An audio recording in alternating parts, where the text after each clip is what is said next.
ढिकियापुर गांव में श्रीमद् भागवत कथा का भव्य आयोजन जारी है। कथा वाचन भगवता आचार्य पंडित ऋषभदेव पांडे जी द्वारा मधुर संगीत के साथ किया जा रहा है, जिसमें परीक्षित की भूमिका श्याम सिंह कुशवाहा व उनकी धर्मपत्नी निभा रहे हैं। कथा में पूरे गांव का सराहनीय सहयोग देखने को मिल रहा है। आसपास के क्षेत्रों से भी बड़ी संख्या में श्रद्धालु पहुंचकर कथा का रसपान कर रहे हैं, जिससे पूरा पंडाल भक्तिमय माहौल में डूबा नजर आ रहा है।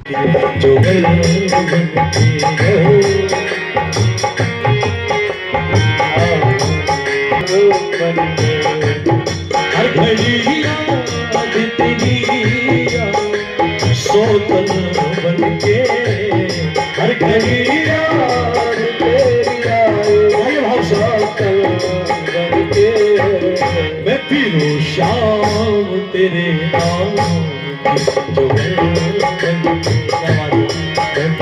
श्याम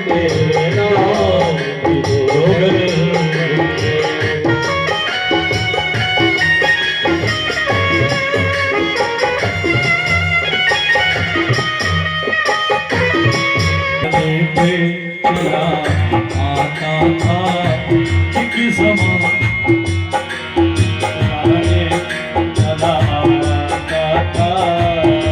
ज़माना था बुलाने पे,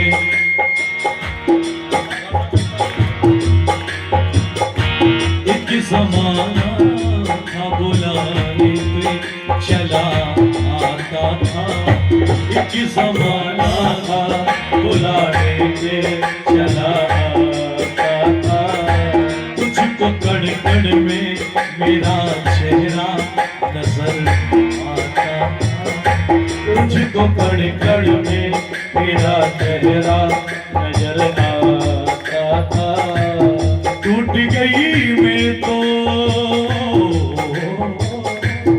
टूट गई मैं तो तेरे चेहरे का दर्पण बनके, टूट गई मैं तो तेरे चेहरे का दर्पण।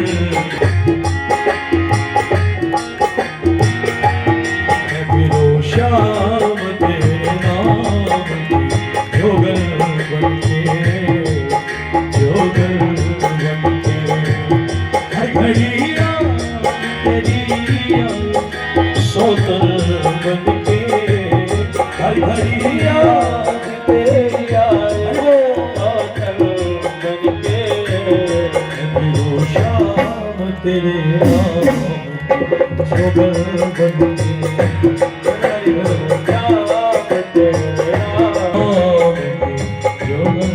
बनके,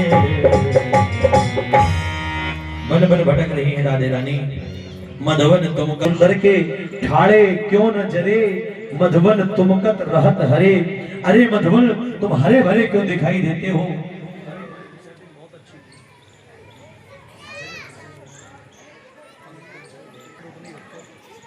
बोलो बांके बिहारी लाल की जय हो।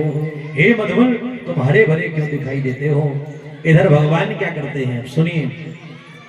भगवान एक दिन मथुरापुरी में बैठे थे, अपने महल में अकेले बैठे रहते हैं, याद करते रहते हैं ब्रजवासियों की। एक दिन पता चला कि कृष्ण किसी से बात नहीं और कहती है हे वासुदेव लो ये माखन खा लो। भगवान ने माता दी ये माखन मेरे सामने कभी मत लाना। जब जब मैं ये माखन देखता हूँ मैया, तब तब मुझे मेरी मैया यशोदा की याद आती है। इसलिए ये माखन मत लाना। कि भगवान वहां से दौड़े और सीधे जमुना के किनारे भगवान पहुंचने लगे। इधर देखा क्या कि यमुना के प्रवाह में एक सूखा कमल का पुष्प बहता चला जा रहा था। सूखा हुआ कमल का पुष्प बहता हुआ चला जा रहा था। भगवान ने देखा, बोले ये कमल का पुष्प मेरे वियोग में सूख गया है ना, ये मेरे वियोग में सूख गया है। अब जब इसकी दशा हो गई है तो मेरी ब्रजवासियों की क्या दशा होगी। यह सोच करके मेरी कन्हैया की आंखों में आंसू आए, रोने लगे। पास में पता कौन खड़ा था? भगवान के सबसे प्रिय सखा, जिनका नाम है उद्धव। वृष्णीनां प्रवरो मंत्री कृष्णस्य दयिता सखा, शिष्यो बृहस्पति साक्षात् उद्धवो बुद्धिसत्तमः। बृहस्पति जी के शिष्य हैं और भगवान के दैता सखा हैं जिनका नाम है उद्धव। ये वहीं खड़े थे पास में। उद्धव जी को जिस समय देखा तो उद्धव जी को देख करके उद्धव जी ने भगवान की तरफ देखा तो कहा कि प्रभु ये क्या है, आपको भी मोह होता है, आप क्यों रो रहे हो? भगवान ने कहा मुझे आज बड़ी वाशियों की याद आ रही है।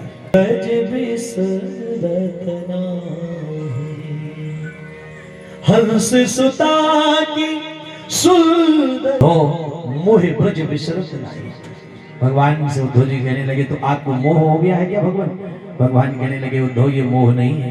फिर जाने जो प्रेम गली में आए नहीं, प्रियतम का ठिकाना क्या जाने, कि जो प्रेम गली में भी प्रेम किया ही नहीं। की बात है उद्धव बंदगी हो से वृंदावन जाना, गोपियों को ज्ञान का तत्व समझाना।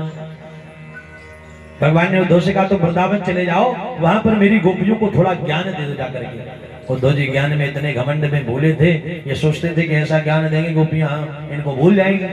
उद्धव जी कहने लगे अभी जाता हूं और ऐसा ज्ञान दूंगा कि गोपियां आपको भूल जाएंगी। भगवान कहने लगे जाओ तो सही एक बार, तब पता चलेगा तुम्हें। उद्धव जी चल पड़े हैं। जब उद्धव जी ब्रज के लिए चले ना तो उद्धव के पीतांबर में ब्रज के कांटे उलझ रहे थे। मानो वो कांटे भी कह रहे थे कि उलझ कर वस्त्र में कांटे लगे उद्धव से यूं कहने कि तुम्हारा ज्ञान पर्दा फाड़ देंगे वो प्रेम दीवाने। वो बिल्कुल भगवान के जैसे दिखाई देते, क्योंकि जो मुकुट भगवान उतारते उसको उद्धव जी पहन लेते, जो पीतांबर भगवान उतारते उसको उद्धव जी पहन लेते। सेम बिल्कुल भगवान जैसे। जिस समय भगवान कि उस वृंदावन में उद्धव पहुंचे ना तो बाबा नंद तो धोखा खा गए। अरे मेरा लाला कहां से आ गया? पकड़ करके झकझोड़ने लगे, लाला आज तुझे मेरी याद कैसे आ गई? उद्धव जी कहते हैं मैं आपका लाला नहीं हूं तो फिर मैं उसका सखा हूं, हमारा नाम उद्धव है। बाह पकड़ करके घर पे लाए, बेटा आओ चलो अंदर चलो। लाला मुझे पता है उसने तुम्हें क्यों भेजा है यहाँ पर, अपने माता पिता को सांत्वना देने के लिए भेजा है। लाला चबूतरा दिखाया बाबा नंद ने, वहां रोने लगे बाबा नंद। कहते उद्धव इस चबूतरे